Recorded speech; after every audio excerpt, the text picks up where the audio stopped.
Hello and welcome to Pompey Talk Extra Time in partnership with Jan Leap. My name is Mark McMahon and joining me in the studio today is new sports writers Jeff Marshman and Steve Wilson. Steve, it's coming that time of the year when Pompey fans are starting to look at the January transfer window, possible new additions to Paul Cook's side. Anywhere in particular you think they should be looking at? Yeah, probably two or three areas I think is probably where it'd be looking towards. Only starting in, not as necessarily the priority, but I'm not convinced about the goalkeeper yet, Brian Murphy. I think he's done okay, not better than okay. I think he probably hasn't been tested hugely in his time at Pompey so far, because the way they've played the majority of the games, Pompey haven't coughed up a lot of chances, have they? So it's not like he's been flying around making saves all the time.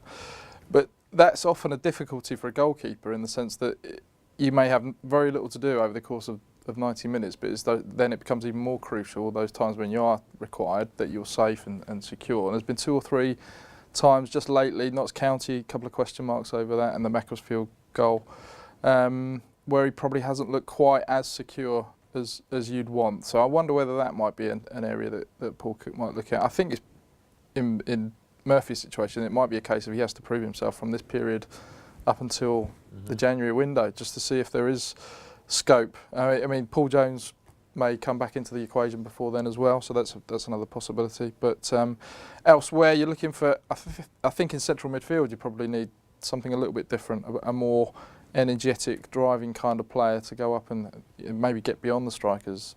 Out again. Box midfielder. Yeah, well, yeah, to a point, but I just think not necessarily.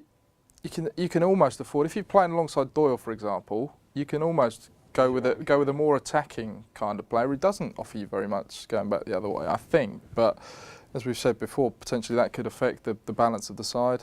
And I think up front, maybe that, we've only seen glimpses of McNulty and Lavery so far. But I wonder whether Matt Tubbs has got a future at Pompey, the way that the team is now set up.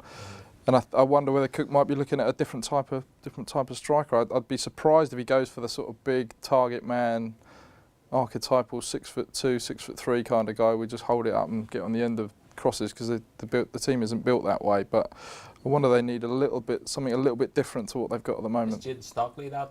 Possibly, but I mean he's been out injured for a while, and we haven't seen enough of him to make me convinced that he's the answer to that particular question. It's probably unfair to judge him on the short period of time. Again, we've seen him in the fact that he's had injuries. So, but yeah, I don't think the team needs massive surgery at all. But I would certainly see a few going out in January as well. So Tubbs I think looks unlikely to stay. I could be completely wrong, but I just don't get the impression that he's seen as a key part of the side anymore. James Dunn, I think, is probably going to go in January, which wouldn't be a huge surprise to anybody, would it? He's out on loan. And I wonder what the future holds for Adam Barton as well. The fact that he was in the side and dropped out of the squad, and we haven't seen a great deal of him lately. So I wonder whether that might be. Cook's has gone on record saying he wants to work with a smaller squad. So that obviously means players need to go out. But he's also said he wants to bring in more quality. So it'll take a genius to work out. You've got to get rid of a few to then bring in a couple if you want to do that.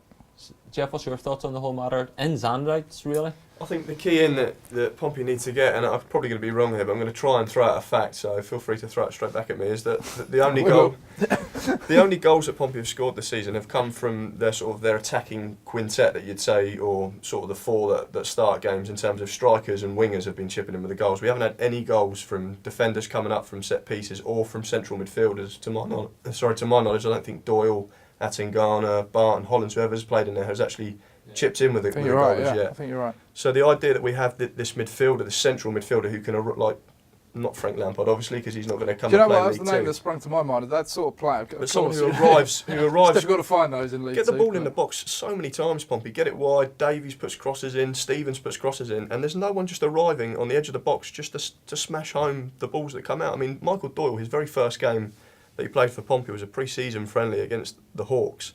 Within about 2 minutes, the first thing he did, the ball came out to the edge of the box, smashed it in. And then you thought, oh, right, he could add something going forward. And I remember after the game, he was like, oh, don't think I'm going to be scoring too many goals, because that's not what I'm going to be doing.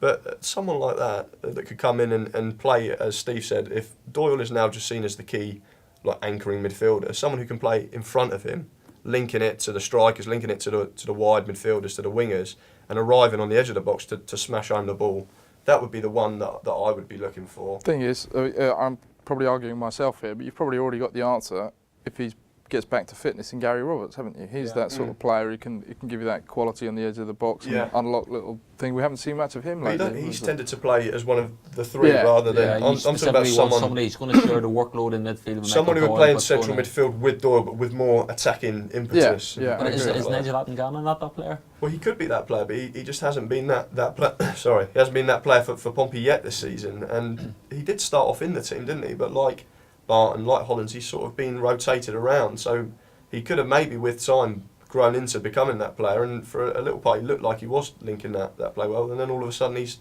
found himself out of the firing line. I just think it needs to be a bit in that central area. It just needs to be a bit more fluid and read how the game's going. So if you are on top of the game and having a lot more of the ball, I think you can allow one of those midfielders to push on a bit more.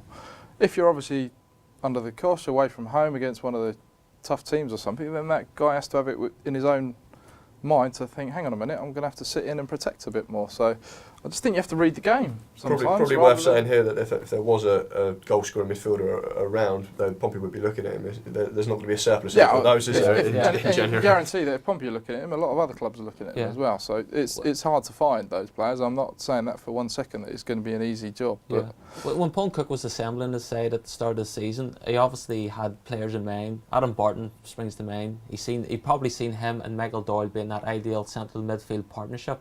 It obviously hasn't worked for Adam Barton, though. Do you think his time at Pompey is maybe going to at the moment? I mean, we know how quickly this game can change. So there's every possibility. A couple of injuries crop up. Adam Barton comes into the side, suddenly has a great game. All of a sudden, the opinions change, don't they? But as it stands at the moment, it looks like he's out of the picture in terms of he's not even getting on the bench. Now that might just be a balance of the bench that you want. So you've got cover, and you always want to have cover for different areas, don't you? Different possibilities that may take place in the game. So that's one thing. But it's also worth pointing out that Cook assembled this team very quickly, didn't he? In the summer, he obviously knows the players very well. Knows the division pretty much inside out. So it's not like he's gone in blind and is just picking players here, there, and everywhere. But he may have had one idea on how he wanted to build his team, which in this time he gets to know players a little bit better. It evolves, doesn't it? And this is what we always say about managers needing time. You can't just throw a team together like you would in a fantasy football computer game or something and just go, there you go, there's your team. Just talking about Barton there, I think when he was brought in, his remit when he was signed was to be the guy that keeps the ball.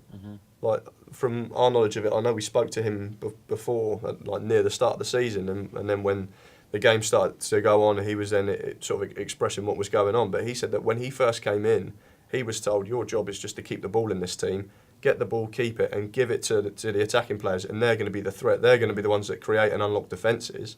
And now, over time, because of the way things have gone for Pompey need their central midfielders to step up and start playing these incisive passes. And that's what Barton said at the start of the season, was that he's fantastic on the ball. Like, there was a game, I think it was at Bristol Rovers away, he looked superb at that level, just passing. He was involved in that ridiculous goal that Pompey scored. They had about 30 passes. He was sort of integral and just spraying it around and keeping it. But that's no longer what Pompey want. They don't just want someone alongside Doyle, like we touched on earlier, just to do the same job that he can do. They now need a midfielder who's going to be striving forward with the ball, unlocking defences, which is probably why Barton now finds himself out of the team, because that's not where his strength lies. His strength lies in being someone that can keep the ball, give it out to the players to affect the game, keep it, give it, and there's no longer that position for him at the moment. The thing is, I still rate him as a player. I think he had something, I think. But you've got it needs the balance, doesn't it? It's the balance of the team that you've got to find, which is difficult. So it's... Well, Steve, are you surprised that Paul Cook has already come out? Bear in mind, we're only maybe 3 or 4 months into the season, that he's already said the players that he brought in the summer aren't necessarily guaranteed a Pompey future. I was a little bit surprised by that, only because I asked him, he said he wanted to trim the squad. Now, just look at it logically, he's almost running out of players that were already here on his staff to get rid of, if you see what I mean. So there must be, if he's brought players in, that you come to a point where you're suddenly getting to the players which you don't rate as highly as you did in the summer, who you might not see as part of the plan. So I was a little bit surprised he said that, but full credit to him for being honest about it. He wants to work with a tight, smaller squad. So logically it becomes the fact that some of those players he's brought in the summer aren't in the plans going forward. So that's the way he wants to operate. He wants to work with the small schools. Webster's the only one, isn't he, who played last season that seems to be Holland's guaranteed. Holland's just come in at the moment, but he's not guaranteed a starting position. Neither's Webster, really. Well, talking about the squad in general then, one boost that Pompey can look forward to is Jack Watmore. He's returned to training, or late training at that. Yeah, let's just go a little bit easy on that. He's come back from a long anterior cruciate ligament injury, which is a serious one as a footballer. He's only just started running outside again, so he may have a practice match in the next couple of weeks. We've been told. So you'd think it's going to take a good few weeks yet before he gets anywhere up to speed to challenge for a first team. But the other difficulty is how do you get him in the team at the minute? Yeah. Well, Webster and Burgess or Clark and it makes Burgess an interesting point about Clark. Say Watmore comes back and he proves his fitness at sort of mid-December, towards the end of December. In January, do you then sort of send Matt Clark back Possibly, and say we don't need Matt Clark? That frees up another loan. Do you not send Jack Watmore out on loan? Yeah, well that's a question for Cook, isn't it? Whether he wants to get Jack Watmore back up to full fitness to come straight back into the side, or whether he gives him a little bit of time, goes with Burgess and Webster and thinks maybe Matt Clark, I don't need you. Unfortunately, which sounds harsh because he's done well since he's been here, but it's a numbers game, isn't it? Yeah. Well, obviously Jack has come through the academy system, Jeff, and you're our academy expert on the sports desk. A great win for them against Bristol Rovers. Away at Bristol Rovers in midweek. The carrot, for people who don't know, and I'm sure most people do know now, was that the winner of that tie, I don't know why they do this, by the way, it was a second round game between Bristol Rovers and Pompey, but they'd already done the third round draw before the end of that game, like way in advance of it. So the boys going into that knew that if they won, they would play at home, Fratton Park, against Man City. Man City were the FA Youth Cup runners-up last season, and I think the guy who played up front for them and scored in the final, which they lost to Chelsea, Iheanacho, is now scoring in their first team. So they are ridiculously talented. So that was the carrot for Pompey's team, was to go to Bristol Rovers and know that if they won that, they're going to play at Fratton Park in front of probably a decent-sized crowd against Man City. So having that on your mind going into it can't be easy to start with. Bristol Rovers are also a decent team that play in Pompey's league, and Pompey drew out earlier in the season. So with all of that going on, for them to come through that tie, a tie that they were 2-0 down in, and they actually won through on penalties, was an incredible show of character from the youngsters there, and they've got their rewards big time. And Steve, you spoke to Paul Cook about the Bristol Rovers factory. He's quite excited by some of the prospects coming through. Yeah, he was really pleased with the performance, and quietly I think he thinks there's a good few players there who will go on to challenge for the first team.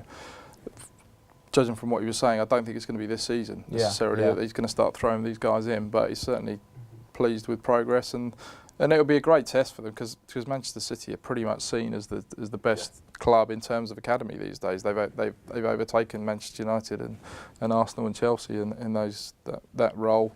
It seems like they're leading the way, so it'll be a huge test for Pompey, but it'll be great to see them go up against it and see how they get on. Jeff, without wanting to build anybody up too much, but is there any players in particular that you quite fancy in the academy side? Yeah, sure. I think it's fair enough to sort of start saying names because come the end of the season, the second year scholars are either going to be given a contract or they aren't. I think the ones that have impressed in terms of what I've seen in the academy, and also stepping up when we look at do you remember the Johnston's Paint Trophy game?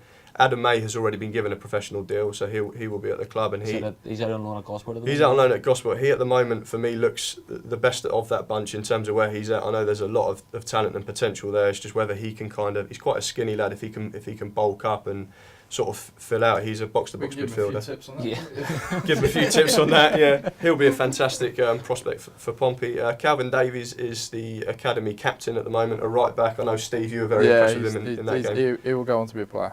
He's out on loan at the Hawks at the moment. He scored twice in the academy's win at Bristol Rovers from right back. Also scored a penalty, and I think probably at this moment in time, without putting too much pressure on the lads, the other one that's caught my eye is the goalkeeper Alex Bass, who's at the moment sitting on Pompey's first team's bench and is working as the understudy to Brian Murphy. I think those three have all got... He's another one who needs to fill out. He's got the height for goalkeeper, but he looks slim, doesn't he? He needs to just Yeah, bulk yeah. out a bit. But he's, what is he, 18, 17, 18? Yeah, 18. So those three have all got massive potential. Some of us got bulked out a bit in later life, didn't we? So. Well, no, but Jeff's obviously been bulking out in the gym as well, so Thanks you for either go noticing. down the cake route or the powerlifting. Just important to I recommend the cake. important to say that all of the other lads, second year scholars, have all got the potential to be given contracts. So that's not me saying that I don't think that they're good enough. I think that those three are certainly at the head of the pack. And it's always hard to judge. Yeah. Players develop at different speeds, Yeah, don't they? so as well then, yeah.